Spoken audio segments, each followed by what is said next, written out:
오늘은 하나님께서 그 자기 백성들을 선한 도구로 세우시는 그런 하나님의 섭리, 그 손길을 우리가 살펴보면서 말씀의 은혜를 나누고자 합니다. 오늘 말씀은 하나님께서 먼저 이 자기 백성들을 이렇게 부르시는 음성으로 이제 시작하게 됩니다. 8절 말씀에 보면 하나님께서 이스라엘 백성들을 부르시는데 아주 좀 특이하게 부르세요. 나의 종 이스라엘아, 내가 택한 야곱아, 나의 벗 아브라함의 자손아, 이렇게 연거푸 부르셨어요. 여기 이제 나의 종 이스라엘, 또 내가 택한 야곱, 아브라함의 자손, 이 다 한 대상으로 부르는 이름이지만 호칭이지만 거기에는 다 의미가 담겨 있는 줄로 믿습니다. 그러니까 그 의미가 담긴 이름들을 반복해서 삼중 사중으로 이스라엘을 하나님이 부르시는 거죠. 자, 여러분, 우선 호칭은 관계를 나타내는 거예요. 아버지 하면 그가 어떤 관계예요? 부르는 대상은 아버지, 난 자식이요. 그죠? 그렇죠. 여보 이러면 부부지간이 되겠죠. 그죠? 이 다 이제 호칭에는 이 관계를 잘 나타내는 거예요. 그렇다고 한다면 하나님이 이렇게 부르는 호칭 속에서 이스라엘과 하나님과의 관계가 어떤 의미로 얽혀 있는가 하는 거예요. 오늘 여기 거꾸로 이제 우리가 올라가 보면 너 아브라함의 자손아 그랬어요. 아브라함의 자손. 오랜 시간이 흐른 관계예요. 하나님께서 아브라함을 부르실 때 BC 2000년경에 부르셨다고 성경학자들은 그렇게 추측을 합니다. 그러면 지금 이 이스라엘 향해서 너 아브라함의 자손아 이렇게 부르는 이 시점은 BC 한 600년이 넘어가는 이런 시점이에요. 그러니까 무려 1400년이 걸려온 관계잖아요. 그죠? 1400년. 이 땅 위에 어떤 이제 민족이나 개인의 역사가 이렇게 오랫동안 흘러오면서도 깨지지 않고 지속되기 쉽지 않잖아요. 그렇죠? 네. 그러니까 오랜 관계를 말해요. 또 뿐만 아니라 내가 택한 야곱아 그랬어요. 내가 택한 야곱아. 하나님이 야곱을 택했다는 거예요.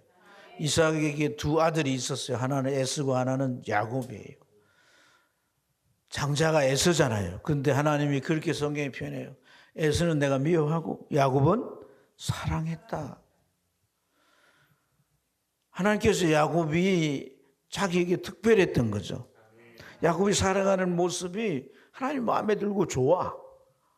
그래서 하나님께서 이제 그 둘 중에 하나를 선택해야 된다면 하나님께서 야곱을 선택하신 것이죠. 애착을 가지고. 그래서 하나님께서 이렇게 선택했다. 이것은 굉장히 중요한 의미가 있는 줄로 믿습니다. 선택이 고르는 거잖아요. 그죠? 그럼 하나님은 뭐예요? 육이 되는 거란 말이에요. 그죠? 하나님께로부터 선택받았다. 성경에 이런 표현이 있어요. 너를 지명하여 불렀노니. 세상이 지금 70억이 넘어요. 근데 하나님께서 나를 지명하여 불렀다는 거예요. 이건 엄마의 엄마 속에 아기가 생기는 그런 확률 같은 신비입니다. 신비. 하나님이 많은 사람 가운데 나를 부르신 거예요. 우리가 이 자리에 와서 그냥 내가 이런저런 이유를 해서 앉아있지만은 부르신 거예요. 부르신 거예요. 부르신 거예요. 이걸 깨달을 때가 있어요. 하나님 날 부르셨구나. 그래서 여기까지 내가 왔구나. 무슨 재주로 내가 하나님 날 불러줘요. 한번 불러봐봐요. 내가 응답해. 안 됩니다, 여러분. 이건 참 선택이라고 하는 것은 아주 귀한 거기에 참 의미가 담겨 있는 줄로 믿습니다. 나의 종 이스라엘아. 종이란 것은 내 소유라고 하는 의미죠. 뿐만 아니라 어떤 목적의 대상인 줄 믿습니다. 우리가 흔히 누굴 부를 때 그 이름에 의미가 담긴 이름을 각각 반복해서 부른다고 할 때는 이유가 있는 거예요. 중요한 말을 하고 싶을 때 내가 그 대상에게 참 중요한 말을 하고 싶다는 거예요. 그럴 때는 그냥 부르질 않은 거예요. 여러분, 여러분들이 남편에게 뭐 이렇게 부를 때 그냥 여보 이렇게 부르기도 하지만은 어떤 때는 홍길동 씨 이렇게 부르잖아요. 그럼 벌써 이제 알아차리고 집중해 드려야지. 그렇지 않다가는 바가지가 날라온다. 이런 이제 상황이 벌어지잖아요. 그죠? 그렇지 않습니까? 그러니까 이렇게 의미가 있는 이름을 반복해서 부를 때는 이처럼 중요한 말을 하고자 함이고 또 하나는 그 대상이 어떤 특별한 상황에 놓여 있는 경우입니다. 두 가지 다예요. 하나님이 이렇게 이름을 부르신 것은. 그러니까 이스라엘 백성들의 상황이 이 지금 상황이 어떤 상황이냐 하면 나라는 강대국 바벨론의 침략을 받았습니다. 군대에 의해서 집도 성도 그리고 성전마저도 불타고 무너져 버렸어요. 왕도 끌려가고 많은 사람들이 죽고 살아남은 자들은 끌려가서 적지에서 지금 이제 그발 강가에서 집단적으로 모여 있는 거예요. 어떻습니까? 너무너무 두렵습니다. 그 전쟁의 참화 속에서 빠져나왔지만 엄청난 트라우마를 겪고 그 상황 속에 나왔지만 아직 정신은 빠져나올 수가 없는 거예요. 두려움 속에 쌓여 있습니다. 무엇보다도 그들의 마음속에 염려가 되는 것은 미래예요. 미래. 내일. 내일 우리는 어떡하나. 너무 캄캄하고 막막한 거죠. 이런 가운데 그들 마음속에 스밀스밀 올라오는 하나의 생각이 뭐냐 하면 우리가 하나님의 백성인데 하나님은 우리를 왜 이런 상황 속에 내버려 두실까? 우리가 이런 고통을 당하도록 하나님은 왜 가만히 있을까? 아마도 하나님 우리를 버리신 거야. 그래서 하나님께 버림받았다라고 하는 또 다른 의미에서의 배신감 속에 시리감 속에 빠져서 한탄하고 있는 이러한 이스라엘 향해서 하나님은 내가 택한 야곱아, 내 종, 내 백성아, 이렇게 하나님이 부르시는 거예요. 이런 상황에 처해 있는 네게 내가 할 말이 있다. 할 말이 있다. 너희가 나를 향하여 우리를 버렸다라고 생각하지만 내가 버린 게 아니야. 읽은 말씀 가운데 땅 끝에서 너를 붙들며 오늘 이 교동 말씀에 뭐예요? 땅 끝까지 창조하신 자는 그랬어요. 그러니까 땅 끝까지 창조하셨기 때문에 하나님의 손이 미치지 않는 곳이 없었어. 땅 끝도 하나님이 어떻게 만든 지행이 어떤지 그게 뭐가 살고 있는 어떤 사람 다 아십니다. 그렇기 때문에 하나님의 손이 거기 미쳐져서 자기 백성을 보호하고 돌본다는 거예요. 너를 붙들리라. 너를 붙들려 죽지 않게 한다. 지금 상황이 어떤 상황이라 할지라도 내가 너를 죽지 않게 할 거다. 그렇게 말씀하셔요. 네. 사랑하는 여러분, 하나님은 그런 상황 속에 있는 그들 향해 실어 버림받은 게 아니다라고 말씀합니다. 하나님이 그들을 버리지 않으셨다고 등 돌리지 않으셨다고 그들 가까이 그들을 붙들고 계신다고 이렇게 말씀해요. 사랑하는 여러분, 이 일은 말이죠. 이런 이들의 상황은 이미 선지자들에 의해서 예언되어 있는 내용이에요. 이런 일이 일어날 것이 이미 그들이 선지자의 말을 듣다면 내겐 해야 할 일이라 이 말입니다.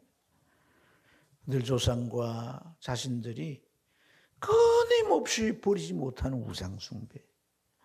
하나님 가나안 땅에 살려고 준 율법을 걸레처럼 내버리고 그 주변의 이방의 풍습이나 삶의 방식을 쫓으면서 살았던 그들, 하나님 선지자를 보내서 돌이키라고 말씀하시고 돌이키라 회개해라 아무리 말씀해도 안 들으니까 이제 나라가 쳐들어오기 강대국이 쳐들어올 것이고 그때 하나님은 그걸 허용하시겠다는 거예요.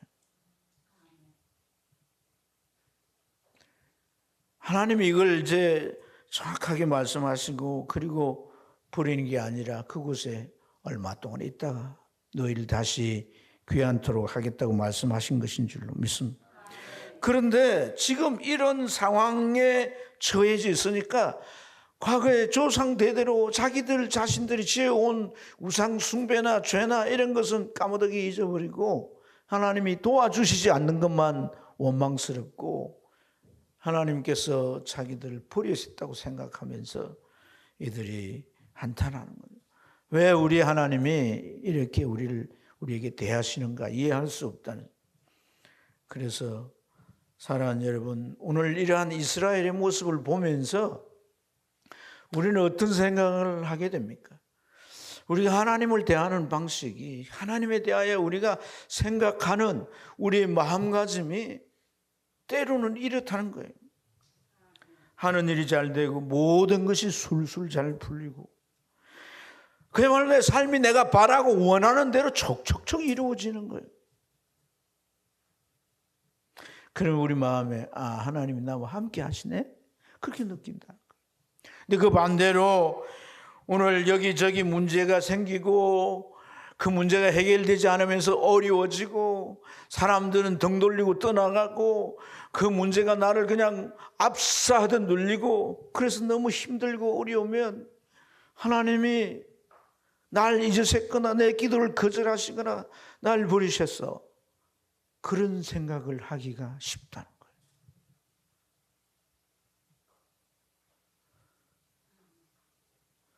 우리가 하나님과의 관계를 어떻게 바라보아야 하겠습니까? 하나님과의 관계를 확인하는 관점은요, 어떤 환경이나 어떤 상황이 우리에게 만들어주는 어떤 그런 이제 조건들, 그런 결과물들이 하나님과의 관계를 확인해 주는 게 아니에요.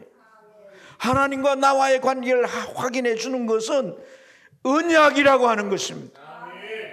하나님이 나를 자기 백성을 삼으신 언약, 나를 구원하시고 너는 내 백성이다, 내 자녀다, 이렇게 하나님께서 삼으시는 그 언약이 하나님과의 나와의 관계, 그 언약이 깨지지 않는 한 관계는 계속 유지될 것이다.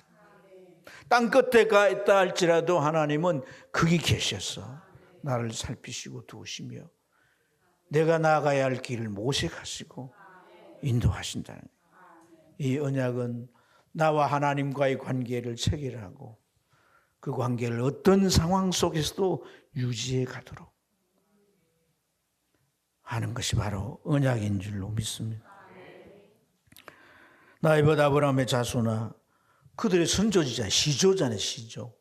아브라함이 어떻게 하나님과의 관계가 시작되었습니까? 무자한 그에게 75세인데 네게 앞으로 네 아내를 통해서 아들이 있을 거다. 그 아들은 이제 아들을 낳고 그래서 네 자손은 저 하늘의 별처럼 바다의 모래처럼 많게 될 것이다. 약속하신 거죠. 언약하신 거죠. 할렐루야. 거듭 똑같은 언약을 아브라함에게 수없이 하셨다는 것을 우리는 성경을 통해 확인할 수가 있습니다. 여러분, 너 이스라엘아, 내가 택한 야곱아, 이 주권적인 언약이에요. 주권적인 언약. 언약은 상방적이지만은 하나님께서 언약을 맺기 위해서 선택하는 것은 하나님으로부터 오는 거예요. 내가 하나님을 택한 게 아니라 하나님 나를 택했다는 거예요. 그래서 주권적인 언약이라고 할 수 있습니다. 그렇기 때문에 어떤 상황에도 하나님은 버리지 않습니다. 그 약속을 붙들고 있는 한 하나님은 절대로 우리를 버리지도 않고 어떤 상황 가운데도 외면하지 않습니다.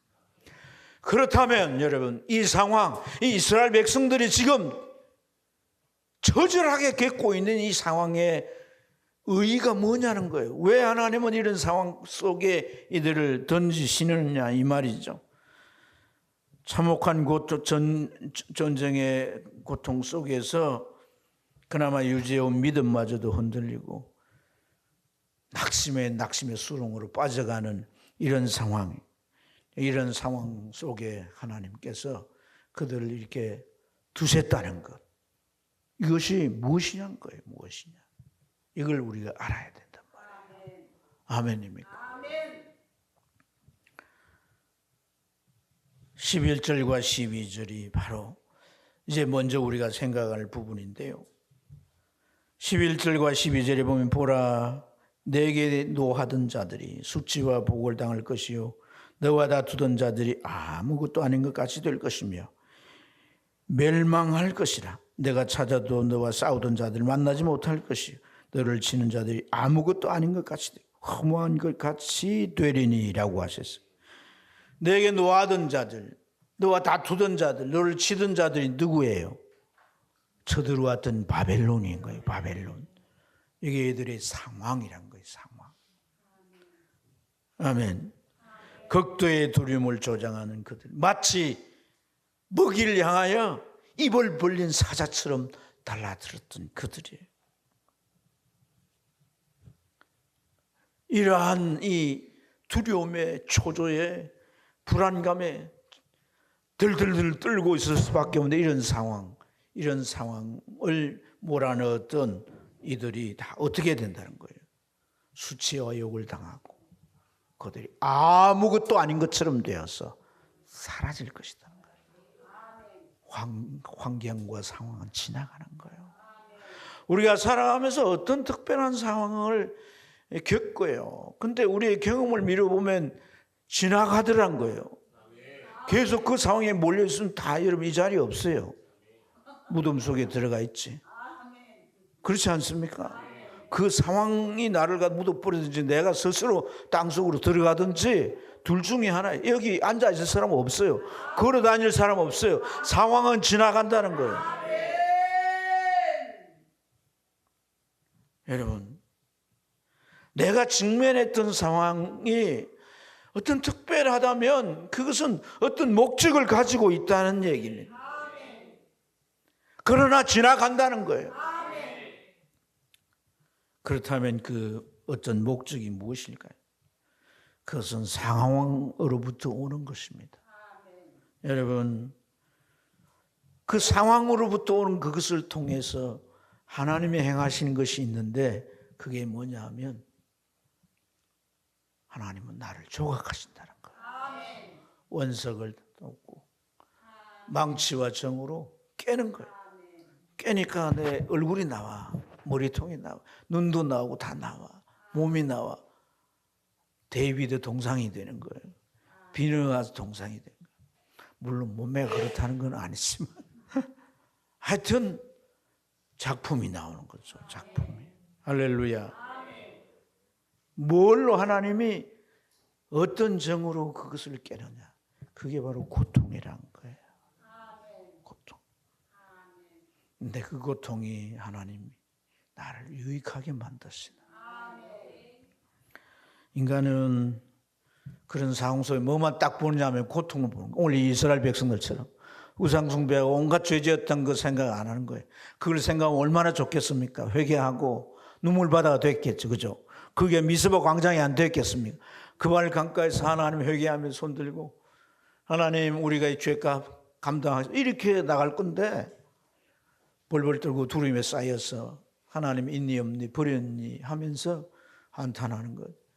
이것은 과거의 어제를 하나도 생각 안 한다는 거예요. 뭐만 생각하는 거? 고통만 생각하는 거예요.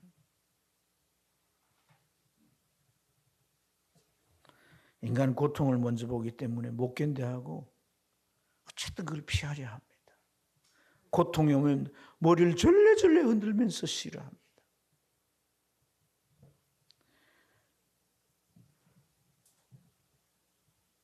우리 인생을 살아가면서 고통이 있습니다. 벌써 태어나면서 엄마가 고통받잖아요. 나도 기억은 없지만은요, 엄마 몸속에서 빠져나오려고 얼마나 이 고통이 많았습니까? 근데 그 또 야곱은 장자가 되겠다고 먼저 나오려고 한 바퀴 더 돌았는데 형이 한 바퀴만 돌고 나가는 거예요. 두 바퀴 돌아야 되는데. 그래서 다리를 잡고 나왔다고 그러잖아요. 참 웃긴 표현이죠. 어쨌든 말이죠. 이 고통. 사실 여러분, 불교는 고통을 중요하게 얘기해요. 인간의 가장 큰 문제가 고통이다. 이렇게 보는 거예요. 불교는 죄보다도 고통을 더 부각하고 더 중요하게 얘기합니다. 흔히 사고라고 그러잖아요. 사고. 생로병사. 이게 불교의 시작입니다. 부탄은 저 네팔의 조그마한 왕국의 왕자였잖아요. 근데 이제 아버지가 너무 이제 아들을 귀하게 여겨서 왕궁 안에서만 결혼도 하고 자식도 낳고. 근데 바깥 세상을 구경하고 싶어서 가서 구경했던 게 바로 이 네 가지 고통인 거예요. 그래서 왕자의 자리를 버리고 밤에 종 하나 데리고 야간 도주 해가지고 덕도를 했다는 얘기 아닙니까? 이 고통으로 시작하는 거예요. 그 고통으로 시작해서 어떻게 합니까? 이 고통을 해결하기 위해서는 인연을 끊는 거예요.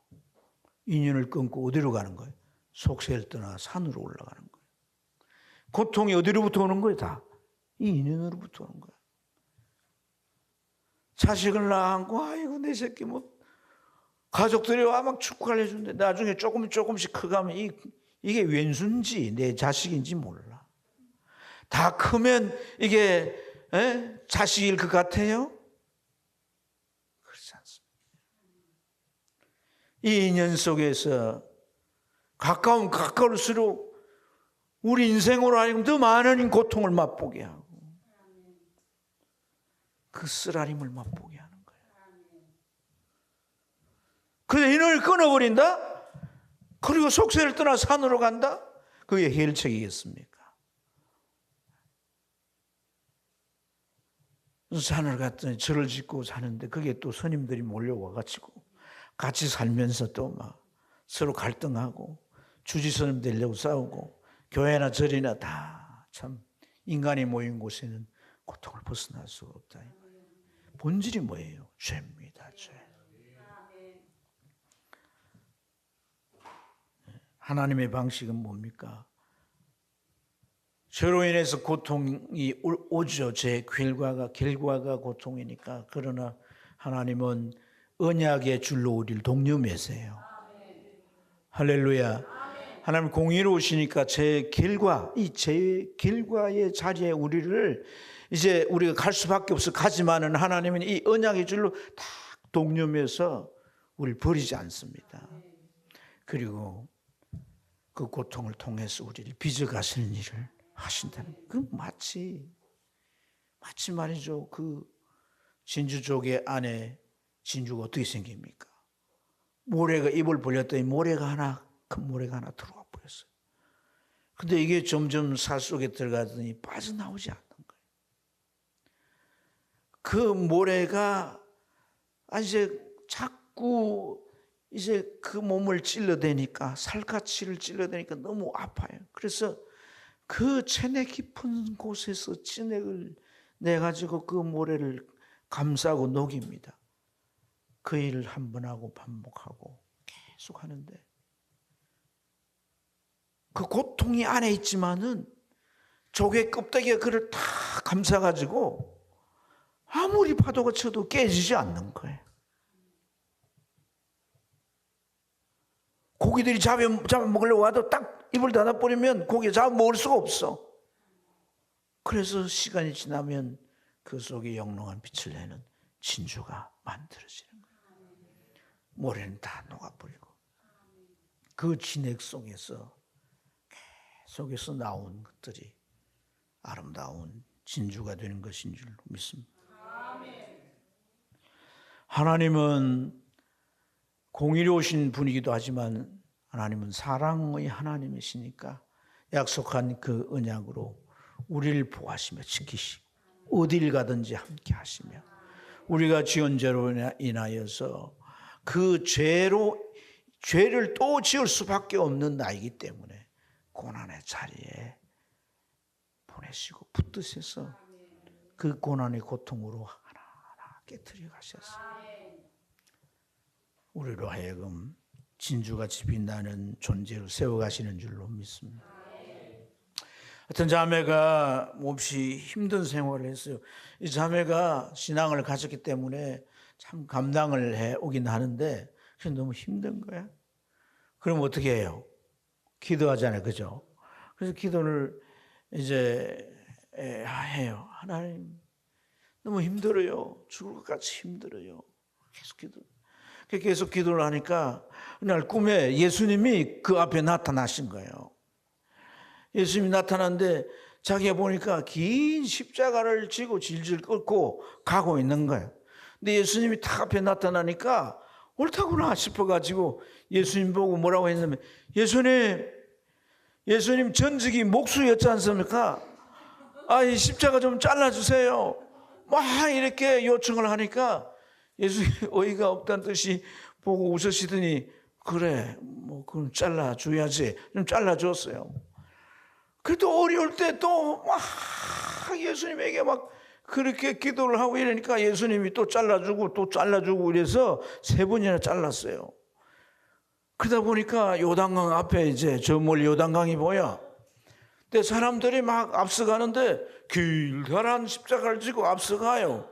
근데 그걸 해서 요단강 이쪽 저쪽 사이에다가 더 걸쳐 놓더니 요단강을 건너가는 거예요. 근데 자기가 이제 십자가를 들고 이렇게 왔는데 엄청 가볍고 참 가져오기는 쉬웠는데 그걸 이렇게 놓으려고 똠박해가지고 놓을 수가 없어. 다 잘라버려가지고. 꿈에서라도 너무 놀란 거야. 꿈을 깨고 큰 교훈을 얻었다는 거야. 십자가가 뭐예요? 본질은 고통인 거예요. 고통인 거예요. 예수님은 십자가를 지심으로 구원자라고 하는 영광을 얻으신 거예요. 우리 영혼이 지옥 가지 않고 천국 갈 수 있는 길을 만드실 수 있다는 거예요. 사랑하는 여러분, 우리가 이 세상에 그런 상황에 놓인다 할지라도 하나님은 오늘 이 말씀 속에 뭐라고 말합니까? 두려워하지 말라. 놀라지 말라. 내가 너를 도와주고 너를 굳세게 할 거다. 이런 고난 가운데도 내가 너를 굳세게 할 거다. 감당하게 하겠다는 거예요. 어려운 오른손도 너를 붙들리라. 그 어려운 오른손이 우리를 감화하사 내 죄를 깨닫고 내게 드덕드덕 붙어있는 이 죄의 속성을 끊어내도록 결단하게 하시고 나를 새롭게 그렇게 만드신다는 거예요. 그래서 상황은 어떻습니까? 지나갑니다. 광야도 지나가고 바벨론도 지나가고 우리의 고난의 순간도 지나가고 내가 불행스럽게 여겼다는 순간들도 지나갑니다. 다 지나가는 거예요. 그것이 영원히 나를 위협싸고 괴롭게 하지 않습니다. 그런데 지나가지만 그 과정 속에서 하나님은 어떤 일을 하십니까? 자기 백성들을 선한 도구로 만들어 가시는 거예요. 15절 우리 같이 한번 읽어보면 좋겠습니다. 읽겠습니다. 시작.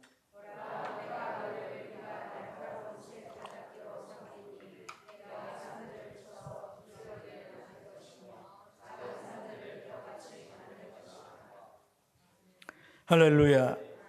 하나님께서 새 타작기계로 삼으신다고 하셨어요. 이가 날카로운 새 타작기.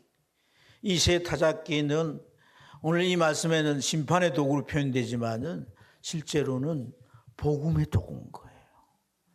언약의 그 실체이신 예수 그리스도께서 십자가 위에 이루어놓으신 이 복음을 온 세상에 만방에 전하는 그런 복음의 도구인 것이에요. 할렐루야. 그런데 어떻게 이가 날카로운 새 타작기라서 이가 날카로운 여러분 이가 날카로운 새 타작기라고 하는 것은 결론적으로 말씀을 드린다면 그 성령의 충만한 그런 전도자를 말합니다. 성령의 충만한 사명자를 말하는 거예요. 근데 성령이 충만해서 그 마음 가운데 감동하시고 이렇게 하도록 이걸 순종하도록 이렇게 가도록 이렇게 지도에 가시는데 그 성령의 감동을 따라 순종하려면요 우리 안에 이 죄성이 다 깨트려지고 다 제거돼야 됩니다. 아멘입니까? 하나님은 이미 지은 죄로 인하여 우리가 고통 속에 들어갔을지라도 그 고통을 통해서 정말 새 타작기를 만드시는 이런 놀라운 섭리를 행하시는 거예요. 어찌 보면 우리의 신앙생활이 예수 믿고 복받아 잘 사다 천국 가고 이게 아닙니다. 하나님이 우리를 향하시는 것은요 예수를 믿어 구원받습니다. 그리고 모든 저주가 사라지고 이제는 죄 가운데 살지 않고 하나님의 그 말씀을 따라올게 사는 하나님의 백성이 되는 줄로 믿습니다. 더 나아가서 내 가족과 내 이웃과 내 동료들을 주님 품으로 이끌어드리는 추수의 도구 새 타작기계로 세워지는 것이 하나님의 뜻인 줄로 믿습니다. 그래서 여러분 우리가 정말 신앙생활을 하면서 어떤 상황이 내 앞에 와도 흔들리지 말아야 돼요. 흔들리지 말아요. 여러분이 딛고 지금 이제 서 있는 그곳은요 이 땅바닥이 아니에요. 예수 그리스도란 터 위에 서 있는 거예요. 아멘입니까? 바울 사도가 이런 신앙의 세계를 이렇게 설명했어요. 고린도전서 3장에 보면 11절에 보면 우리가 이제 그 지어야 할 집트가 뭐냐면 예수 그리스도란 거예요. 이것은 하나님 지금까지 자기 백성들을 붙들어 오신 언약의 실체입니다. 그래서 이 예수 그리스도의 터 위에 세워졌다는 것은 어떤 세파가 와도 흔들리지 않는 거예요. 지난 금요일 날 롯데타워의 그 기초공사에 대해서 제가 얘기했죠. 기초공사가 그 전체 롯데타워가 몇 미터 올라간다 그랬어요. 555m 올라간다 그랬잖아요. 기초가 몇 미터라고 했어요. 기초를 팠는데 38m를 파니까 그 밑에 하강함이 나온 거예요. 그러면 그만큼의 높이의 건물을 지을 수가 없어요. 그 밑에 70m로 108개의 쇠기둥을 박았다는 거 아니겠어요? 그리고 콘크리트를 다 해가지고 이제 그 건물을 세웠기 때문에 롯데타워 다 지어졌지? 안 가봤나? 바람 모두 흔들리지 않는 거예요. 태풍이 와도 진도 9가 와도 무너지지 않도록 기초가 튼튼한 거예요. 내 인생의 기초는 누구예요? 예수 그리스도. 여러분의 인생의 기초는 누구예요? 여러분 어디에서 계신 거예요? 예수 그리스도에 서 계신 거예요. 모래 위에 세우면 안 됩니다. 이거 짧은 내 생각으로 세우면 이렇게 하면 좋겠는데 누구 말 듣고 하고 경험 가서 의지하고 그렇게 하면 나중에 창수가 오고 바람이 터져서 무너지면 집도 다 무너지는 거예요. 예수 그리스도 위에 세우는 거예요. 그리고 그 다음부터 11절부터 뭐라고 말씀합니까? 우리가 집을 짓는데 터 위에다가 집을 짓는 거잖아요. 집을 짓는데 나무나 풀이나 집으로 짓지 않고 금과 은과 보석으로 짓나니. 근데 다 집을 지어놓고 공력을 시험하는데 무엇은 불타고 무엇은 불타지 않겠습니까? 나무나 풀이나 집은 다 불탈 수밖에 없는데 금이나 은이나 보석은 불타지 않. 왜 불타지 않습니까? 불을 이미 지나왔어요. 불을 이미 지나왔어요. 이것들은 다 재련의 과정을 통해서 만들어진 보석들입니다. 불타지 여러분, 우리가 우리 자신을 정말 하나님의 사람들로 만들어가는 이것이 하나님의 말씀으로 되는데, 그 말씀을 순종하고 지키고 행하여 가려면 다 뭐예요? 재륜의 과정이 거쳐지고, 그럴 때 금이나 은이나 보석처럼 우리가 그 조금 전에 말씀한 진주처럼 될 수 있고, 그럴 때 그 속에 성령이 들어가셔서 새 타작기가 된다는 거예요. 저는 시골에 살아 타작하는 거 많이 봤어요. 타작을 할 때 동네 큰 마당에 우리가 딱지치기 하고 팽이 돌리고 뭐 하여튼 숨바꼭질 하고 그런 곳인데, 그 타작이 타작 주수기가 되면 그렇게 할 수가 없어요. 어른들이 밭에 가가지고 보리를 다 빼가지고 단을 다 묶고, 그리고 그 단을 막 쌓아요. 예? 그러니까 이곳저곳에 쌓는 거예요. 다 쌓아 놓으면 이제 회사에서 타작 기계를 들여와요. 그거 싣고 온다고. 그걸 다 가운데 설치해 놓고 순번을 따라 타작을 하는 거예요. 타작 기계가 이제 그 손으로 돌리는 그런 기계였거든.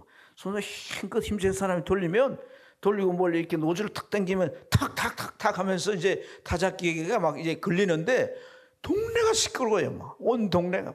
그런데 이 재어놓은 그 산처럼 재어놓은 그 볏집들, 그 보리집들, 그거 잴 때 자꾸 사람이 올라가지 못하면 사다리를 놓고 막 재거든요. 그래가지고 막 산이 돼. 타작하기 전에 거기 우리 막 엄청나게 놀고 그랬거든요. 근데 그렇게 산처럼 높은 것들을 이 타작기계가 그냥 택택택 하며 돌아가면서 막 그걸 전부 그냥 추수를 해버리는 거예요.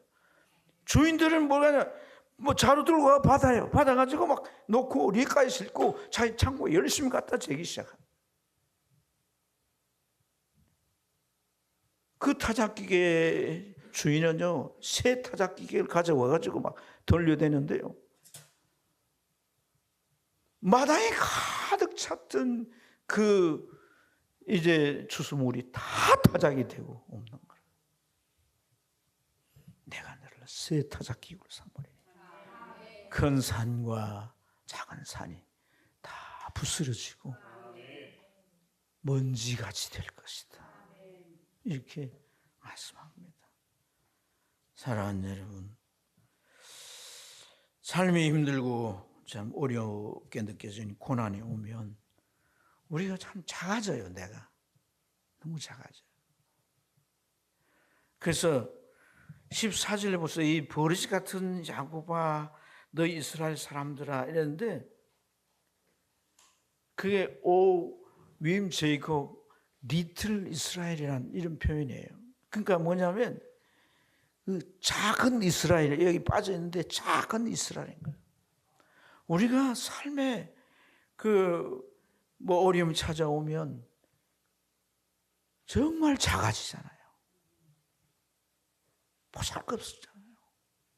바울은 내가 만물의 찢기같이 됐다. 인생을 살면서요, 참 자기 삶에 크고 작든지 간에 어려움이 찾아오면 그걸 내가 해결할 수 없을 때, 그 내 영역 바깥에 것일 때 스스로 작아진다는 느낌이 드는 거예요. 그러나 하나님은 그 과정을 다 헛되게 만드시지 않습니다. 오늘 기억해야 되는 건 뭐냐면요, 우리가 처한 상황이 엄청난 고통이 왔을 때 그 고통 가운데 하나님이 만지시고 빚으시는 일들이 있어야 해요. 그게 없다면 우리는 뭐만 남느냐? 상처만 남아요. 내가 그 과정에서 성장됨이 없으면 나는 그냥 상처투성이가 되어 남습니다. 예수 믿어도 별 거 없네. 교회 다녀도 아무런 달라진 게 없어. 현상적으로는 달라진 거 없을 수 있습니다. 그러나 내가 그 과정 속에서 나를 빚으시고 나를 진주처럼 나를 새 타작기로 만드신다면 하나님은 나를, 이 내 눈을, 내가 보는 모든 관점을, 내 마음을 다 바꾸어 놓으시는 거예요. 모든 것을 보는 관점이 달라져 있는 거예요. 그리고 하나님의 이 비전을 보는 겁니다. 왜 시편 기자가 고난이 내게 유익이다 그렇게 말하겠어요? 나를 성장하게 하기 때문에. 세상 사람들은 고난 원치 않습니다. 어쨌든 돈 모아가지고 그 돈이 나를 안전하게 해줄 거라고 철떡같이 믿습니다, 여러분. 이 가운데는 없겠지만 돈이 나를 안전하게 해줄 거 아니에요. 내가 하나님의 자녀라면, 하나님의 사람이라면 인생을 살아가면서 직면할 수밖에 없던 고난이 언젠가는 오는 거예요. 하나님, 내가 말씀대로 살려고 하면 그 말씀을 도전하는 것으로부터 나는 크고 작은 어려움을 겪을 수밖에 없습니다. 그러나 하나님은 그 속에 나를 빚어가시고 큰 산을 무너뜨리는, 작은 산은 개처럼 만들어버리는 이런 자로 하나님이 나를 세우십니다. 거기에 하나님께서 나를 세우시고 비전인 거예요. 이 비전에 눈을 뜨셔야 돼요. 그래서 흔들지 말아야 돼요. 앞으로만 나아가시며 주님은 이 소망의 자리에 이르도록 인도하실 줄 믿습니다.